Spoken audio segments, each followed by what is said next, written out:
अरे अरे ये कौन है?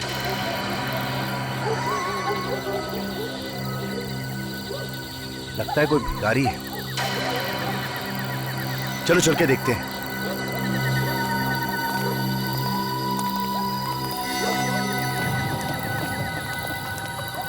ये बेवड़ा, चल उठ, तेरा टाइम खत्म हो गया है, चल निकल यहाँ से। ठीक है लोड़ा, क्या लगता है? अबे करना क्या है? सीआईडी को फोन करते हैं।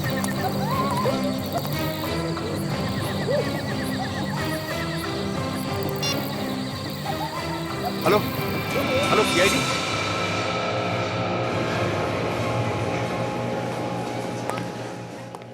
इस मोबाइल के बैटरी ने तो परेशान कर दिया है। पता नहीं ये बैटरी कहाँ मिलेगा।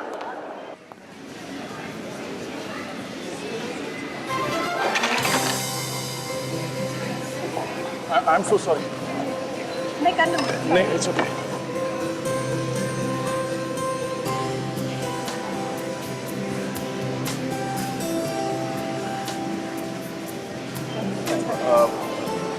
थैंक्स। आप ठीक तो है ना? हाँ मैं ठीक हूँ। कितना हैंडसम है यार। इतनी जल्दी भी क्या थी? इतनी देर बात तो कर लेती। शट अप प्रिया। तुम यहाँ शॉपिंग करने आई ये सब? चलो।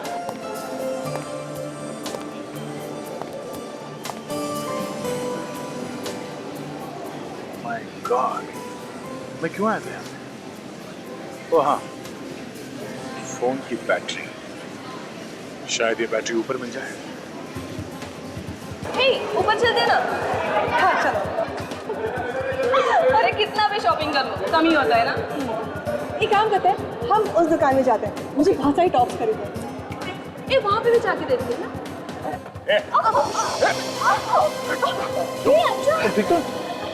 अंशा कुछ हुआ तो नहीं? I'm fine. ओके? चलो। अंशा क्या यार? I'm fine. अंशा बहुत दर्द हो रहा है। पैर में मोच आ गई है। चलिए आपको हॉस्पिटल लेके चलते हैं, किसी डॉक्टर को दिखाते हैं। चलो आइए। I'll manage। देखो चल। Excuse me. हाँ विजय। क्या? खून? जोर से लगा क्या? कहाँ पे? ओके, ठीक है, मैं पहुँचता हूँ। ओह शिट, मोच आई शायद। अभिजीत, थोड़ी देर हो जाएगी आने में। मैं आके बताता हूँ तुमको, ठीक है? ओके। आप चलिए, मैं हॉस्पिटल लेके चलता हूँ आपको। ओके? Okay, we'll manage। देखिए, आपके पैर को चोट लगी है, कुछ भी हो सकता है, डॉक्टर को दिखा देते हैं। चलिए, मैं छोड़ देता हूँ हॉस्पिटल। संभाल के। आज 9 बजे दोस्तों के साथ फिल्म देखने का प्लान था। पर 9 तो बज गए। हाँ जी, प्लान कैंसिल।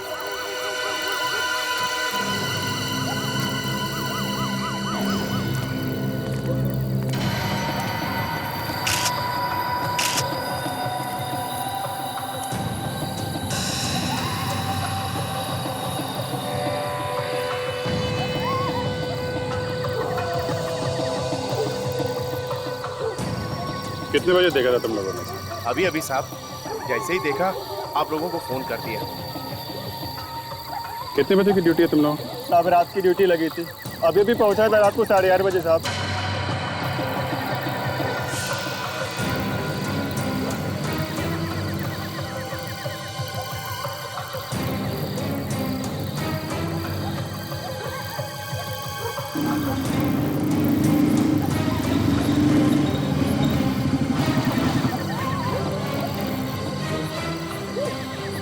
आगे ठीक ठाक है? हाँ यार, वो मॉल में एक छोटा सा एक्सीडेंट हो गया था। जिसका एक्सीडेंट हुआ उसे हॉस्पिटल में छोड़ के आया। उसने नॉलेज बेचारा था। अभी तक तो पता नहीं चला है, बस खाली यहाँ चेहरे पे नीलापन है। पॉइजनिंग तो नहीं है? नहीं, ये हाथ और नाखून ये सब तो ठीक ठाक है। इसका यहाँ गले में ये देखा कैसा निशान? अजीब सा डिजाइन बना हुआ है। पता नहीं किस चीज से गला घोट दिया। ये है कौन, देखते हैं।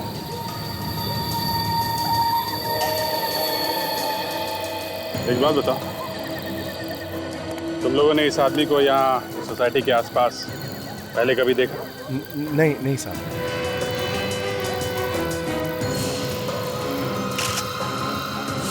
Senior citizen. अभिजीत, आधा सीनियर सिटीजन कार्ड है, नाम है अंशुनाथ, उम्र 63 साल। गवर्नमेंट ऑफिसर, 2007 में रिटायर्ड। एड्रेस भी लिखा है। हेलो, जी हाँ बोल रहा हूँ। खून कहाँ पे? पार्किंग लॉट में? ओके, ठीक है, हम लोग आते हैं।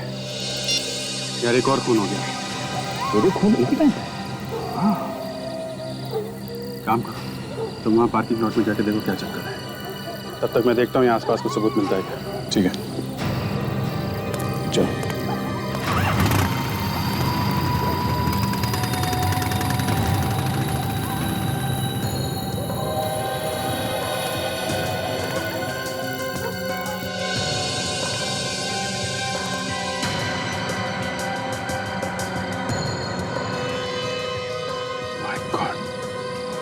ये क्या चक्कर है?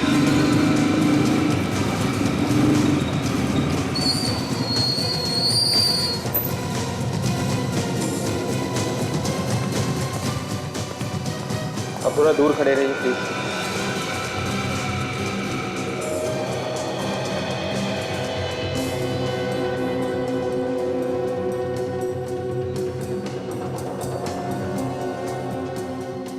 तुमने कब देखा इस लाश को? मैं नाइट की ड्यूटी करता हूँ सर। अभी जब राउंड लेने आया तो देखा यहाँ पे ये पड़ा हुआ। एक आदमी का खून हो गया और आपको पता भी नहीं चला। कुछ तो सुना होगा आपने, कुछ तो देखा होगा। मेरा यकीन कीजिए सर, ना कोई चीखा ना चिल्लाया, मुझे कैसे पता चलता?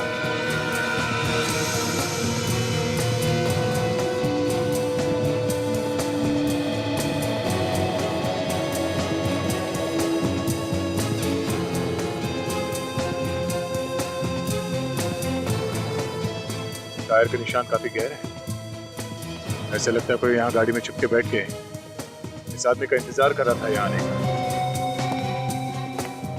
इस पार्किंग लॉट में कोई सीसीटीवी कैमरा भी नहीं है। हाँ विवेक, यहाँ सिर पे, हाँ वैसे जरूर खूनी ने इसे पीछे से मारा होगा। मगर इसके पैर से काफी खून निकला है। जरा बॉडी पर लो।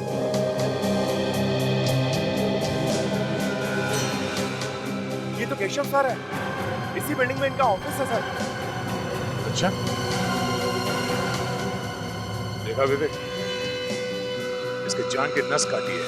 शायद इस नस काटने की वजह से इतना सारा खून बह गया और उसी की वजह से इसकी मौत हो गई। मतलब सर खूनी ने इसके पैर की नस काटी और उससे सिर पे भी मारा। मगर कोई ऐसा करेगा क्यों? और इस आदमी ने मरने से पहले चिल्लाया क्यों नहीं? ये बात मेरी समझ में भी नहीं आ रही विवेक। कुछ तो गड़बड़ है इस खून में। अब इसका जवाब तो डॉक्टर सालुंके ही देंगे।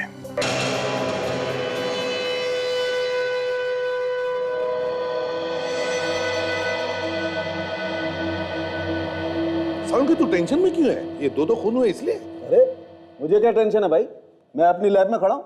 टेंशन होगी आप लोगों को, दो खून हुए, गालियां आप लोगों को ज्यादा पड़ेंगी। ओए सालुंके, आज तक कभी ऐसे हुआ है कि हमने कोई केस सॉल्व नहीं की? हाँ, 2-4 बार तो हुआ। ओए दिमाग खराब मत कर। कब हुआ है? कब हुआ है? तब हुआ है ना जब तुम अपने हाथ ऊपर कर देते हो, कहते हो कि भैया मुझसे अब कुछ नहीं होता है, तब हम पिट जाते हैं। अच्छा, मतलब मैं विलेन हूँ? पहले से ही हो। पहले से ही। बहुत बढ़िया।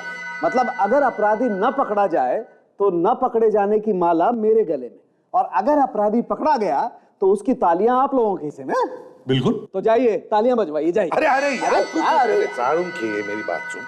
मैं ये कह रहा था कि जब तुम हाथ ऊपर करके कहते हो ना कि मुझसे कुछ नहीं होगा, तब हम पिट जाते। ओह अच्छा, थैंक यू वेरी मच। आप लोगों ने कम से कम ये तो कबूल किया कि हम लोगों की वजह से आप लोगों की दुकान चल रही है। anyway, हम इन लाशों के बारे में बात करते हैं। हाँ, चलो। तो ये दोनों लाशें दो अलग कहानियां सुना रही हैं बॉस। अच्छा, क्या क्या बोल रही है लाशें? ये दोनों खून एक ही आदमी ने किए हैं, है ना? एक ही आदमी ने नहीं किए। सर ये तो हमें पहले से मालूम है कि इस आदमी का गला घोट के मारा गया है। किसी ऐसी चीज से मारा गया जिसके ऊपर डिजाइन बना हुआ था, वो डिजाइन इसके गले पे आ गया। बिल्कुल दया, खूनी ने अपनी तरफ से बहुत ज्यादा होशियारी दिखाने की कोशिश की। उसे लगा कि कहीं उसकी उंगलियों के निशान इस आदमी की गर्दन पे ना आ जाएं, इसलिए उसने अपने हाथों का इस्तेमाल नहीं किया, किसी और चीज पर। ये भी तो हो सकता है कि उसमें उतनी ताकत नहीं थी गला घोटने की, जिसकी वजह से उसने किसी और चीज से गला घोट दिया। हो सकता है, ये भी हो सकता है। लेकिन एक बात बिल्कुल पक्की है बॉस, कि खूनी अनाड़ी हड़बड़ाया हुआ है। शायद उसने पहली बार खून किया, लेकिन फिर भी खूनी हमारे लिए कुछ छोड़ गया। ये इसकी गर्दन पर पड़े हुए निशान, इन निशानों से हम उस चीज तक पहुंच सकते हैं जिससे इसका गला दबा है। और एक बात और, ये खून शाम को 6 बजे से 8 बजे के बीच में किया गया, और ये खून शाम को 8 बजे से रात के 10 बजे के बीच में किया गया। ये भी तो हो सकता है सारुंखे कि उस खूनी ने इस आदमी का 6 और 8 बजे के बीच में खून कर दिया, और फिर दूसरी जगह जाकर इस आदमी का 8 और 10 बजे के बीच में खून कर दिया। नहीं बॉस, मुझे ऐसा बिल्कुल नहीं लगता। मुझे लगता है 2 अलग अलग खूनी। ये वाला खून जिसने किया है वो खूनी एकदम अनाड़ी है, और ये खून जिस खूनी ने किया है वो एकदम प्रोफेशनल है, पहुंचा हुआ। इस आदमी के सिर पर जो वार है, हाँ, इसीलिए मैं कह रहा हूं कि वो एकदम प्रोफेशनल है। पहले उसने इस आदमी के सर पे वार किया ताकि ये बेहोश हो जाए, और फिर बेहोशी की हालत में उसने इसकी जांघ की नस काट डाली जिससे मर जाए। अगर नस काटनी ही थी तो गर्दन की नस काट देता वो। दया, जैसे कि आप लोग जानते हैं, गले की नस कटने से इंसान को मरने में 1-2 मिनट लग जाते हैं, जबकि ये पैर की नस जो हमारे दिल से जुड़ी हुई है, इसको कटने से इंसान बस 30 सेकंड में मर सकता है। 2 खूनी, एक अनाड़ी और एक पहुंचा हुआ। कहीं ये दोनों खूनी एक दूसरे को जानते तो नहीं?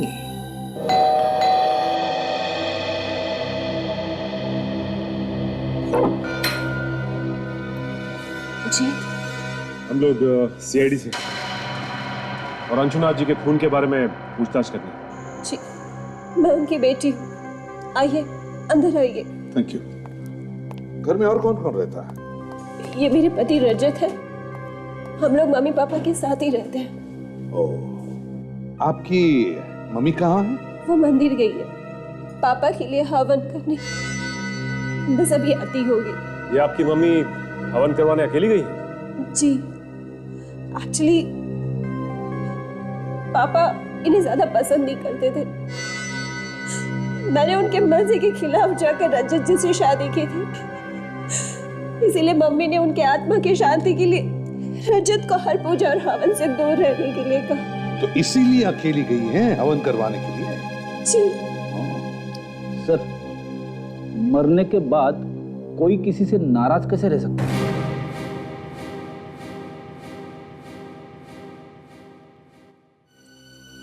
रजत जी, जरा बताइए, कल शाम को 6 और 8 बजे के बीच कहाँ थे आप? मैं? जी हाँ, आप कहाँ थे? लेकिन आप ये सब मुझसे क्यों पूछ रहे हैं?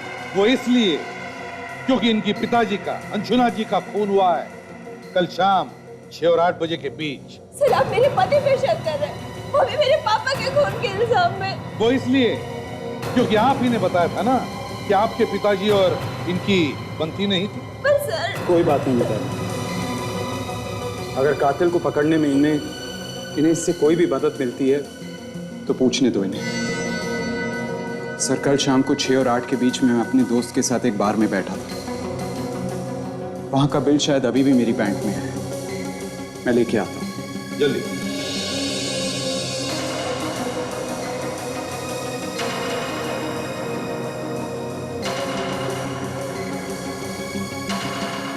ये लीजिए सर।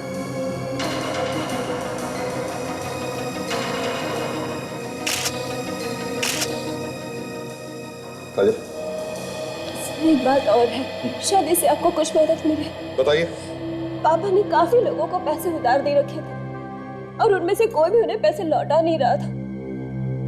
पापा इस बात को लेके काफी परेशान थे। पैसे उधार दिए थे? किसे? कौन थे वो लोग, जानती हैं आप? वो सब पापा के पुराने दोस्त थे। वो किसी आश्रम में हर फ्राइडे की रात को मिलते थे। अच्छा, कहाँ है ये आश्रम? ये वर्ली की किसी जगह पर है सर। विश्वनाथ जी के पुराने दोस्त जिनको उन्होंने पैसे उधार दिए और फिर हर शुक्रवार को एक आश्रम में मिलते हैं वर्ली में। इस आश्रम में जाकर देखना पड़ेगा।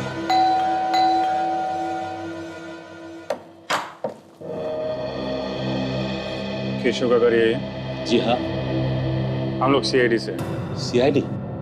आइए आइए अंदर। साहब, ये लोग सीआईडी से हैं, आप लोगों से मिलना चाहते हैं। जी कहिए। माफ कीजिए आप लोगों को तकलीफ दे रहे हैं, लेकिन हमें केशव के बारे में आपसे कुछ बातचीत करनी है। जी बोलिए। मैं ही केशव का पिता हूँ। ये मेरी पत्नी, ये मेरा छोटा भाई, ये उनका बेटा और ये उनकी पत्नी। देखिए, हम जानते हैं कि आप लोगों पे क्या बीत रही होगी, पर ये जानना बहुत जरूरी है कि केशव की किसी के साथ कोई दुश्मनी थी? केशव की दुश्मनी हो ही नहीं सकती थी। सोने के जैसा दिल था उसका, किसी से कोई लड़ाई झगड़ा वगैरह कुछ नहीं था। दुश्मनी नहीं तो कोई ऐसा आदमी जिसके साथ उसकी बनती ना हो? मुझे तो ऐसा कोई आदमी याद ही नहीं आता जो केशव भैया को पसंद ना करता हो। हाँ बेटे, तुम्हें कैसे याद आए? बिरजू, एक मिनट आप रुकिए उधर। ये जो अभी आपने कहा कि आपको कैसे याद आएगा, ये क्यों कहा आपने? क्यों नहीं याद आएगा इनको? बस ऐसे ही बोल दिया था। नहीं, कोई तो कारण होगा। क्या बात क्या है? केशव जी का इनके साथ रोज किसी न किसी बात पे झगड़ा होता था। किस बात पे झगड़े होते थे केशव के साथ? ऐसी तो कोई बात नहीं थी सर मैं बताता हूँ। कपिल ना केशव के बिजनेस में काफी दखल अंदाजी करता था। ये बात केशव को बिल्कुल पसंद नहीं थी। इसी बात पर कभी कभी बहस हो जाती थी बस। कपिल जी, कल रात 8 से 10 बजे के बीच में आप कहाँ थे? आप मुझ पर शक कर रहे हैं? देखिए, आप इस तरह मेरे बेटे से बात नहीं कर सकते। मैंने सिर्फ एक सवाल पूछा है, उसका जवाब दो। कल रात 8 से 10 बजे के बीच में तुम कहाँ थे?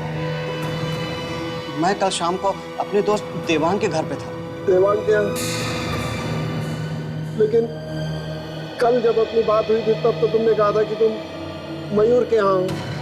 वो मेरा मतलब है कि मैं देवांग के घर गया जरूर था, पर वो मिला नहीं तो मैं मयूर से मिलने चला गया। अच्छा, इस फैमिली बिजनेस के अलावा ये केशव किसी एड एजेंसी में भी काम करता था? जी हाँ, वो एक एड एजेंसी का मालिक भी था और पिछले काफी दिनों से वो काम को लेकर परेशान रहता था। उसका एक पार्टनर भी है, आलोक। आलोक? ठीक है, इस आलोक से भी मिल लेते हैं। सर, इस आलोक को जरूर कुछ पता होगा। देखते हैं।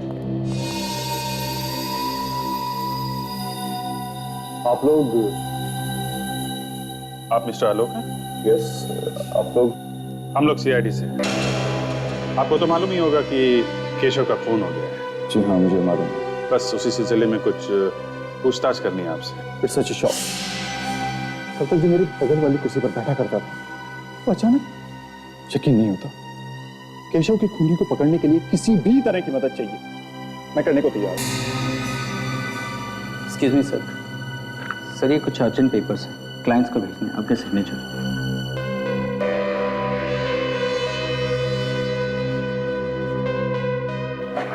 Thank you. आलोक जी, आप कल शाम 6 और 8 बजे के बीच में एग्जैक्टली कहाँ पे थे? मैं कल सीधा ऑफिस से जिम चला गया था। तकरीबन रात के 10 बजे तक मैं वहीं था। अगर ये सब आप मुझसे क्यों पूछ रहे हैं? खून का मामला है, जब तक कोई ठोस सबूत नहीं मिल जाता हम सब पे शक करते हैं। पता है, मैं केशव के पिता से मिले थे। उन्होंने बताया कि पिछले कुछ दिनों से वो ऑफिस के काम को लेकर काफी परेशान है। ऐसी क्या बात? सर टेंशन किस बिजनेस में नहीं है, कोई छोटी मोटी होगी चीज, मुझे पता नहीं वो किस बात से परेशान है। ऐसे आपका जिम कहाँ है? अंधेरी में। मैं आपको कार्ड देता हूँ, आप चाहें तो वहां जाकर पता कर सकते हैं। खैर वो तो हम लोग पता लगा ही लेंगे। फिलहाल के लिए थैंक यू, जरूरत पड़ी तो आपको दोबारा परेशान करेंगे। जी जरूर।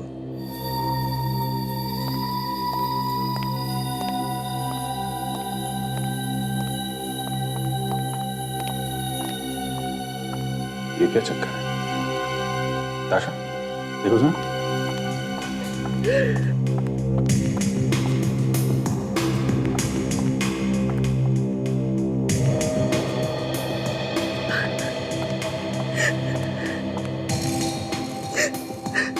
एक्सक्यूज मी,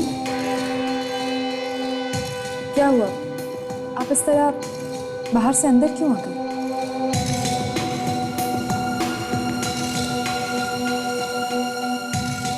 आप काफी परेशान लग रही हैं। देखिए, ऐसी कोई बात हो जो आपको बतानी है केशव के बारे में? केशव और मैं एक दूसरे से बहुत प्यार करते थे और बहुत जल्द हम लोग अपनी शादी की बात अपने घर वालों से करने जा रहे थे। I'm really sorry, लेकिन ऑफिस में कोई ऐसा हो जिस पर आपको शक हो, ऐसा कोई जिससे केशव का लड़ाई झगड़ा हुआ हो? केशव सिर्फ एक इंसान से हमेशा परेशान रहते थे और वो है ये आलोक। आलोक और उनकी सोच कभी नहीं मिलती थी। हर रोज किसी न किसी बात पर ये दोनों बहस करते रहते थे। लेकिन ये आलोक तो कह रहा था कि वो दोनों बहुत अच्छे दोस्त थे। झूठ बोल रहा है ये आलोक। केशव तो उससे सीधे मुंह बात तक नहीं करते थे। उन्हें शक था कि आलोक कंपनी के पैसे में हेरा फेरी कर रहा है। अच्छा। और जब से केशव गए हैं ना मैम, तब से इस आलोक ने अपने कैबिन का लॉक तक चेंज कर दिया है। मुझे तो लगता है कि आलोक कुछ छुपा रहा है।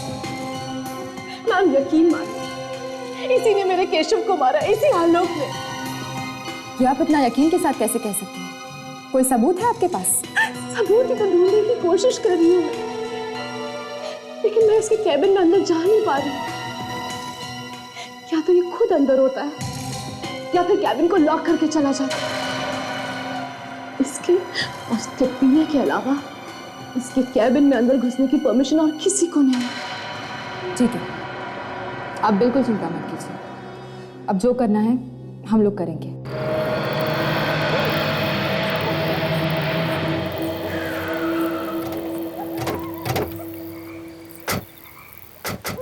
तो यही वो आश्रम है जहाँ अंशुनाथ जी अपने दोस्तों से मिलने हर शुक्रवार की शाम को आया करते थे।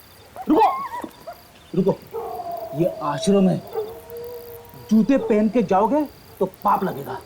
हमें जूते उतार के अंदर जाना चाहिए। ठीक, चलो।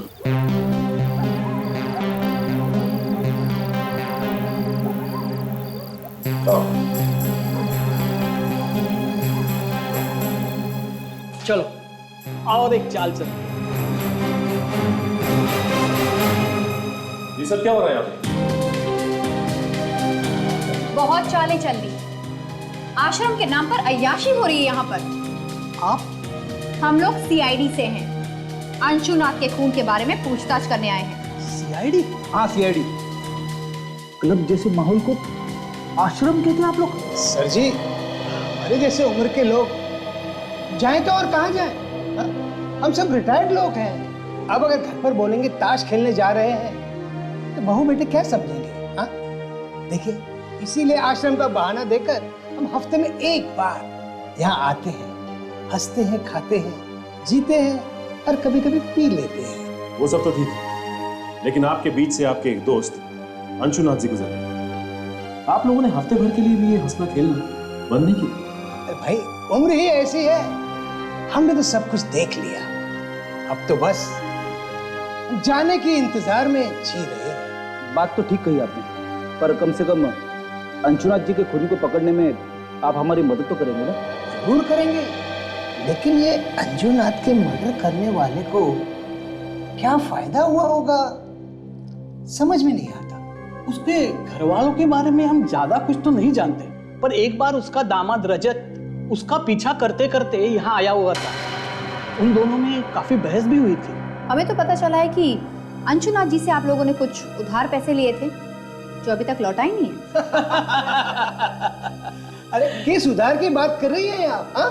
अरे हमने तो अपने सारे बच्चों की शादियां करवा दी हैं और हम सब खुशी खुशी रिटायर हो चुके हैं। हमें कोई भी पैसों की जरूरत नहीं है।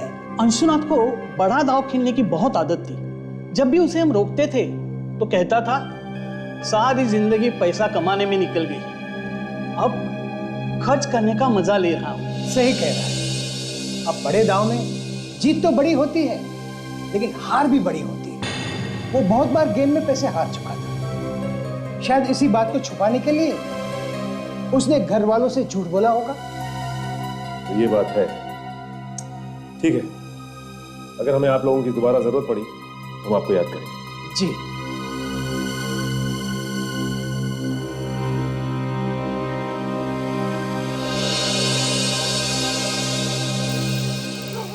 तो इस रजत को आश्रम की बात पता थी, तो इसने हमें घर पे क्यों नहीं बताया? हाँ, अगर पहले बता देता तो जूता उतारने की बेवकूफी ना करते। सब हो ना हो, ये रजत हमसे जरूर कुछ ना कुछ छुपा रहा है। रजत, ये रजत काफी टेढ़ा आदमी लगता है। संगीत बार में से पता चला है कि उस शाम को 6 बजे से लेकर 8 बजे के बीच ये रजत वहीं पर बैठकर ड्रिंक कर रहा था। वहां पर एक बारटेंडर है सर, जिसका नाम है समीर। उसने कहा कि वही उसे ड्रिंक सर्व कर रहा था। ओह, 6 और 8 बजे के बीच रजत बार में ही था। अच्छा सर, हम लोग आलोक के जिम से आ रहे हैं। वहां पता चला कि जिस रात खून हुआ था आलोक 8 से 10 बजे के बीच जिम में ही था, उसके इंस्ट्रक्टर ने बताया है। काजल ने अभी बताया कि रजत उस रात 6 और 8 बजे के बीच संगीन बार में था, और अब तुम कह रहे हो कि आलोक उस रात 8 और 10 बजे के बीच जिम में था। बड़े अच्छे तरीके से बचाव किया इन दोनों ने अपने आप का। हाँ सर, एक बोल रहा है कि वो जिम में था 8 से 10 बजे के बीच में, और दूसरा बोल रहा है कि वो बार में बैठा था 6 से 8 के बीच में, और दोनों खून उसी समय हुए। सर एक और बात है। क्या? जब हम लोग आलोक के ऑफिस गए थे तो वहाँ हमें केशव की गर्लफ्रेंड मिली थी, अनन्या, और अनन्या ने ताशा को बताया कि आलोक ने अपने ऑफिस में कुछ छुपाने की कोशिश की। केशव की गर्लफ्रेंड अनन्या ने बताया कि आलोक अपने ऑफिस के कैबिन में कुछ छुपाने की कोशिश कर रहा है। क्यों? और उसने ये भी बताया सर कि केशव की मौत के बाद आलोक ने कैबिन के ताले बदल दिए। उसके बाद कोई भी आ जा नहीं सकता सिवाय एक आदमी। कौन है वो? सर आलोक का पीए, सिर्फ वही कैबिन में आ जा सकता है। तो जब तुम लोग उसके ऑफिस में गए तब उसके कैबिन में गए थे? नहीं सर, एक्चुअली आलोक हमें केबिन के बाहर ही मिला। गड़बड़ है अभी, कुछ तो गड़बड़ है। ऐसी कौन सी चीज है जो ये आलोक सबकी नजरों से छुपाना चाहता है? इसके कैबिन की तलाशी लेनी चाहिए। अगर सीधे उंगली से घी नहीं निकला तो टेढ़ी उंगली से निकालो। पंचायत चल रहा है, ज्यादा लोग दिख नहीं रहे हैं, सावधानी से काम कर लेना। इसी बीच में करना है, समझे? रेडी हो ना? सर, सामने जो आदमी आ रहा है वो आलोक का पीए है सर। उसके पास आलोक के कैबिन की चाबी होगी जिससे दरवाजा खुलेगा। चाबी दिख रही है, उसके कमर पे लटकी हुई है। तुम पीछे जाओ।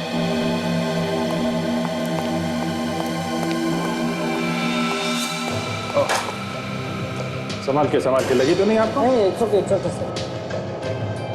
अरे आप तो वो आलोक जी के पीए हैं ना? जी हाँ सर, आपने पहचान लिया मुझे? क्यों नहीं। कल आलोक जी से बात हो रही थी तो आप आए थे वो कुछ साइन कराने के लिए। जी हाँ। अच्छा सर, ये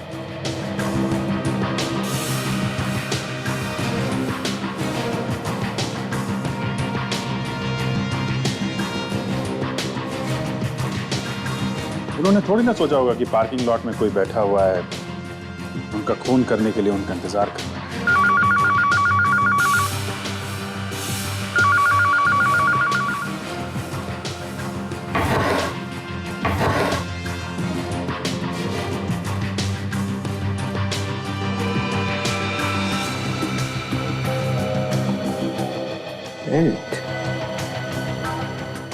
एक मिनट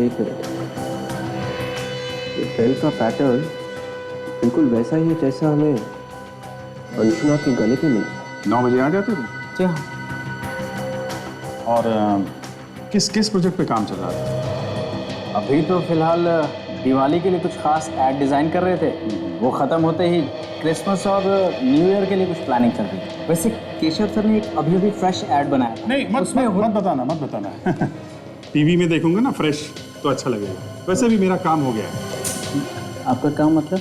नहीं हो गया, जो पूछना था वो हो गया। अच्छा। आप जरूरत पड़ेगी तो आपसे दोबारा मिल लूंगा। Most welcome sir, no problem. ये कार्ड आप पे गिरा है क्या? हाँ उठा लीजिए।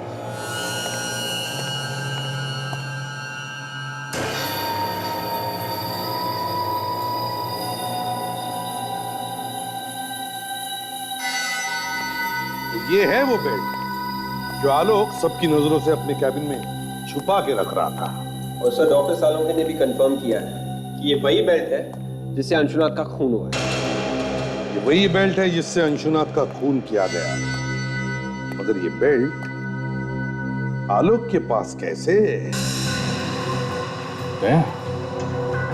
अगर ये यहाँ पे था तो वो वहां पे था। हाँ, जो दिख रहा है वो है नहीं। इसने दिखाया कि वो वहां पे था और उसने दिखाया कि वो यहाँ पे था। सर ये यहाँ पे था और वो वहां पे था, ये सब सचिन ये जो केस है इसे यहाँ वहां किया गया है। अभिजीत, क्या जानबूझ के किया गया या फिर अपने आप हुआ है? सर खूनी ने किया है तो जानबूझ के ही किया है। जो दिख रहा है वो है नहीं, जो नहीं दिख रहा है वो है। हाँ, तो तुम समझ गए मैं क्या कहना चाहता हूं। बस अब वक्त बर्बाद मत करो और फटाफट जाके पकड़ लो उसे जिसने भी ये किया है। तुम भी साथ में जाओ। अब सर वो मैं उससे पहले थोड़ी देर के लिए हॉस्पिटल जाना चाहता हूँ। किससे मिलना है सर, जरूरी काम है। हॉस्पिटल? ये केस के बीच में हॉस्पिटल कहां से आया? कुछ नहीं सर, कोई है जिसे दया ने अपनी जान पे खेल के बचाया। जान पे खेल के? कोई जान मान पे खेल के नहीं बचाया सर। वो लड़की सीढ़ियों से गिर रही थी तो मैंने उसे पकड़ लिया था। पकड़ लिया मतलब बचा लिया। बचाया तो है ना? हाँ। कोई लड़की गिरी थी क्या? नहीं तो फिर तय, जाओ तुम जल्दी से हॉस्पिटल जाओ, मगर जल्दी आना। अच्छा मैं भी चलूं? चलिए।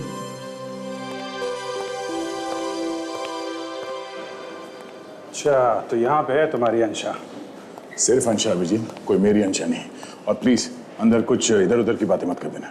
मैं तुम्हें कल लेने जरूर आऊंगा। ठीक है, बाय। नहीं मैं क्या बोलूंगा, तुम लोग बातें करना, मैं तो देखता रहूंगा।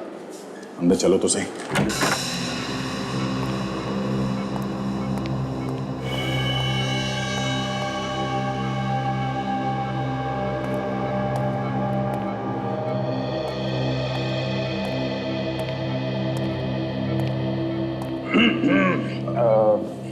मैं अभिजीत हूँ।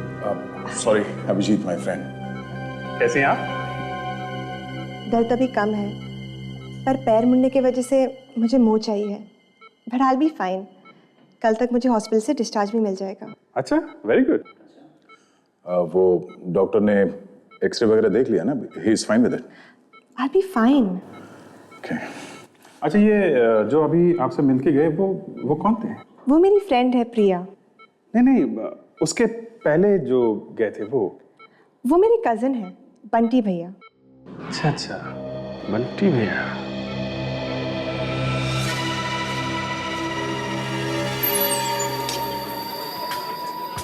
वो रहा समीर वही बार्टेंडर है जिससे हम उसे मिले थे उस रात जब रजत यहाँ आया था और अंशुनाथ का खून हुआ था।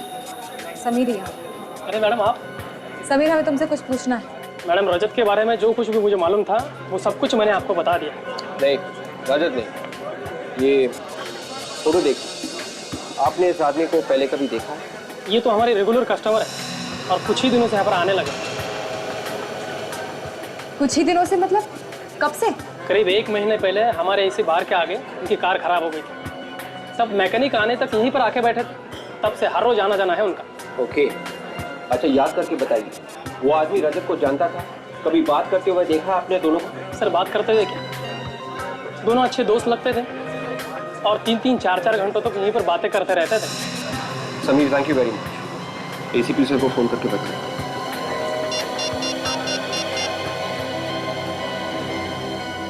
हेलो सर, आपका शक बिल्कुल सही निकला। सर, मैं केशव के खूनी को किसी भी कीमत पर सजा दिलवाना चाहती हूँ और उसके लिए मैं आपकी हर तरीके से मदद करने के लिए तैयार हूँ। गुड। देखो आनंद, उसके खिलाफ सबूत तो हमारे पास है, मगर हम चाहते हैं कि तुम उसे खुद फोन करके यहाँ बुला लो। उससे कहो कि वो सबूत तुम्हारे पास है और तुम एक कीमत पर ही वो लौटाने के लिए तैयार हो। मगर सर ये तो कुछ नहीं होगा, घबराओ मत, समझे? देखो, सबूत ढूंढने की कोशिश करेगा और जब उसे कमरे में सबूत नहीं मिलेगा तो अपने आप को बचाने के लिए भागने की कोशिश करेगा और वो तुम्हारे पास आएगा सबूत लेने के लिए और हमारे जाल में फंस जाएगा, समझे? कुछ नहीं होगा, तुम्हें घबराओ मत। चलो जल्दी से फोन करो उसे। जी सर। करो। हेलो, मैं अनानिया बोल रही हूँ। मुझे पता है कि इस वक्त तुम क्या ढूंढ रहे हो। वो सबूत जो तुम सबसे बचाने की कोशिश कर रहे थे वो अब मेरे पास है और बहुत जल्द मैं उसे सीआईडी के पास भेजने वाली हूँ। अब तुम बच नहीं सकते। सीआईडी? नहीं अनन्या, मेरी बात सुनो, ऐसा मत करो प्लीज। तुम्हें इसकी जो कीमत चाहिए मैं चुकाने के लिए तैयार हूँ। प्लीज सीआईडी के पास मत जाओ। कीमत? वाओ, मेरे बोलने से पहले ही तुमने कीमत की बात छेड़ दी। मुझे तुम्हारे सबूत के लिए पूरे 50 लाख रुपए चाहिए। 50 लाख?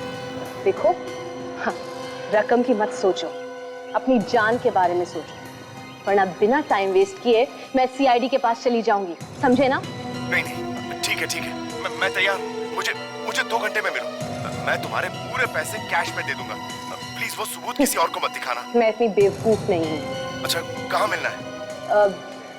मैं तुम्हें जगह का नाम एसएमएस करती हूँ। सर वो तैयार हो गया, हमें उसे जगह का नाम एसएमएस करना होगा। Very good Ananya. अब देखो शिकारी कैसे खुद शिकार बनकर हमारे जाल में फंस जाएगा।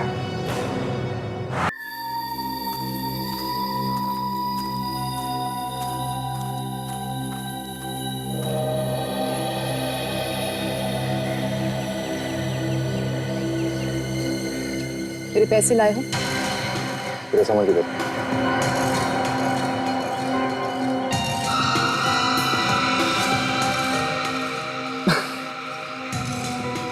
जितना मैंने तुम्हारे बारे में सोचा था, तुम उससे बहुत आगे निकली। केशव से बहुत प्यार करती थी ना तुम। उसी के खून का सबूत बेचने आ गई। वाह रे दुनिया। देखो, मैं यहाँ पर तुम्हारी बकवास सुनने नहीं। कल तक मेरे साथ केशव था, मेरे पास सब कुछ था, लेकिन आज जब वो नहीं है तो मुझे भी तो अपने कल के बारे में सोचना पड़ेगा ही ना। 50 लाख देने वाली हो ना तुम मुझे?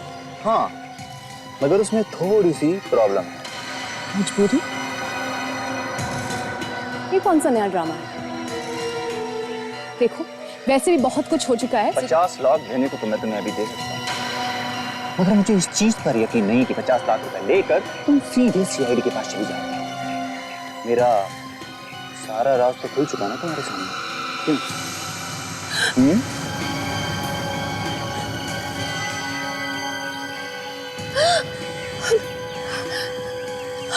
हमें बर्बाद करने निकली थी? हाँ? धमकी देती है हमें? Very wrong. तुम लोगों ने केशव को तो खत्म कर ही दिया, अब मुझे मारना चाहते हो? ठीक है, मारो मुझे, मारो गोली। शूटर। गन फेंक दो। ए, तुम दोनों का खेल खत्म हो चुका है, सरेंडर कर दो। अब नीचे, अब नीचे।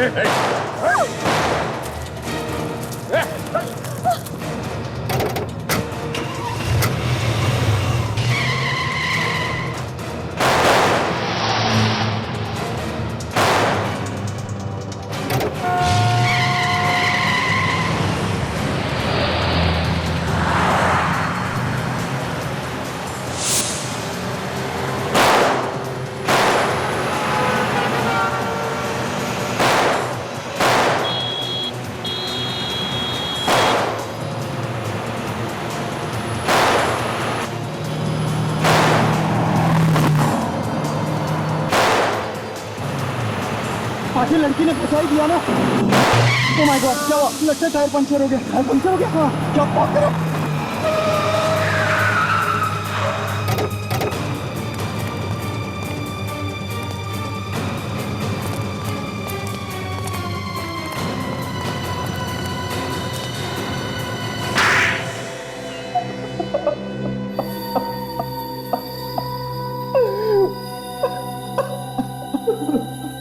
केशव और अंशुनाथ, जिन दो लोगों का खून तुम लोगों ने किया, उनकी लाशें डॉक्टर साळुंखे को कुछ कहानी सुना रही थी। वो कहानी अब हम तुम्हारे मुंह से सुनना चाहते हैं।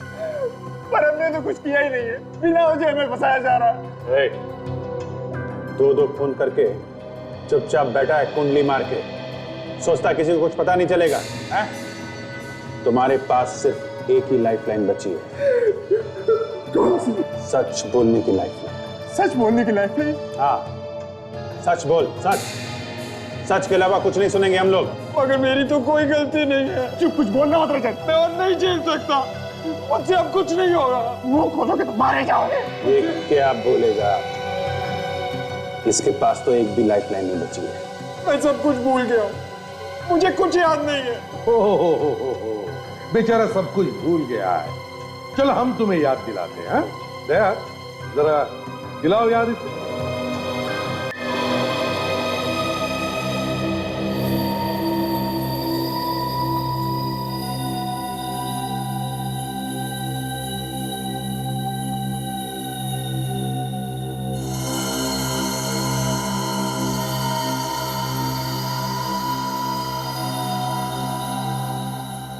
शहर में दो लोगों का खून होता है, दोनों एक दूसरे को नहीं जानते हैं। कोई नई बात नहीं है, ऐसा अक्सर होता है। दोनों का आपस में कोई संबंध नहीं। एक बूढ़ा आदमी रिटायर्ड, दूसरा एक एड एजेंसी का मालिक।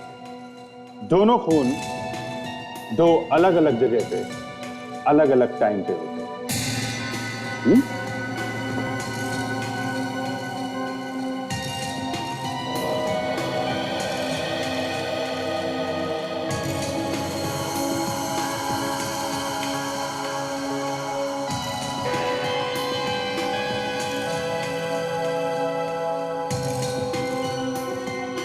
और शक दो लोगों पे जाता है। रजत, जिसे बिल्कुल पसंद नहीं है कि अंशुनाथ पैसा उड़ाता है। आलोक कंपनी में से पैसों की चोरी करता है और इसलिए केशव उस पे केस करने वाला था। मतलब ये दोनों खून पैसों के लिए हुए। और सबसे मजे की बात यह है सर, जब अंशुनाथ का खून हुआ तब रजत अपने दोस्त के साथ बार में बैठ के दारू पी रहा था। रजत ने अपने आप को बहुत अच्छी तरह से बचा लिया सर। और ये आलोक भी जिम में अपनी बॉडी बना रहा था जब केशव का खून हुआ, इसलिए दोनों ही बच गए। अब पकड़े तो पकड़े किसे, मगर तभी ये बेल्ट मिल गई। ये बेल्ट आलोक हमें तुम्हारे केबिन से मिली, जिसमें वही डिजाइन बनी हुई है जो बदकिस्मती से अंशुनाथ के गले में थी। सच बात तो यह है कि तुम दोनों ने आपस में अपनी पीठ थपथपाई है। लेकिन एक बात समझ में नहीं आ रही है, तुम दोनों मिले कैसे? संगीन बार में। संगीन बार? इसकी बातों में आ गया था सर। और मैंने अपने हाथों से केशव को मार डाला। मुझसे गलती हो गई, प्लीज मुझे माफ कर दीजिए। वाह, और इन दोनों ने आपस में मिलके एक दूसरे का काम कर दिया सर। 6 और 8 बजे के बीच में आलोक ने अंशुनाथ का खून किया, उसके बाद वो खुद जिम में गया, वहां पे कसरत करने में जुट गया। और 8 से 10 के बीच में तुमने केशव को मार दिया और किसी को शक ना हो इसके लिए सबके सामने बैठ के दारू पीने लगे। हा? पर सर इन दोनों ने एक दूसरे के लिए खून किया क्यों? क्योंकि विवेक किसी को भी शक नहीं होगा। तू मेरा काम कर, मैं तेरा काम करूंगा, दोनों भी गुनहगार। दोनों अगर एक दूसरे के खिलाफ कुछ बोलेंगे तो दोनों भी फंस जाएंगे। सर प्लीज मुझे माफ कर दीजिए, मुझसे गलती हो गई, मुझे माफ कर दीजिए प्लीज। अब जिंदगी भर जेल में बैठकर माफी मांगोगे ना, तो भी तुम्हें कोई माफ नहीं करेगा। मगर सर एक बात समझ में नहीं आई, आलोक ने सबसे छुपाकर इस बेल्ट को अपने ऑफिस में क्यों रखा था? रजत पे मुझे भरोसा नहीं था, इसीलिए इस सबूत को मैंने अपने पास रखा था। मैंने ये सबूत आप लोगों के हाथ कैसे लग गया? ये बेल्ट हमारे हाथ कैसे लगा, ये सोचते बैठना जेल में तब तक जब तक फांसी का ऑर्डर नहीं आता।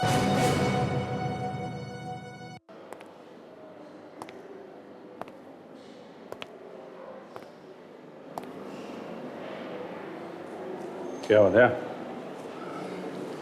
जी मेरी समझ में नहीं आ रहा है कि मैं क्या करूं और कैसे करूं। क्या समझ में नहीं आ रहा है? किसकी बात कर रहे हो? उसी की बात कर रहा हूं यार, और किसकी बात करूंगा? ये अंशा में ऐसा कुछ है, पता नहीं, बार बार उसी का ख्याल आता है दिमाग में। ऐसा लगता है कि मुझे उसके बारे में और भी जानना चाहिए। 2-3 बार मिलने में ही ऐसा लगने लगा है? हाँ यार, मेरी समझ में भी नहीं आ रहा कि इतनी जल्दी ऐसे कैसे हो गया। जब देखो दिमाग में उसी का ख्याल रहता है। कोई एक अजीब सा कनेक्शन है उसके साथ में। मुझे लगता है कि सिर्फ तुम्हें लगता है या उसे भी ऐसा महसूस हो रहा है? पता नहीं यार। अब जी तुम्हें तो मालूम ही है कि मेरे साथ क्या क्या हो चुका है। अब तो डर सा लगने लगा है कि कोई गलती ना हो जाए मुझसे।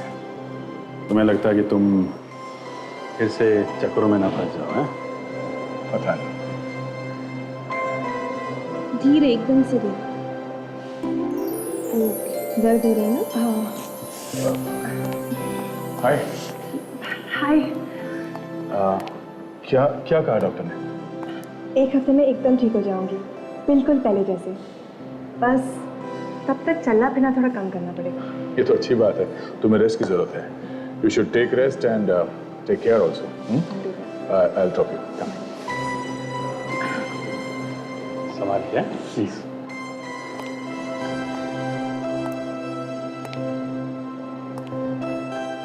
धीरे से। वहाँ जाना। बहुत ज्यादा दर्द हो रहा है? नहीं, हल्का हल्का।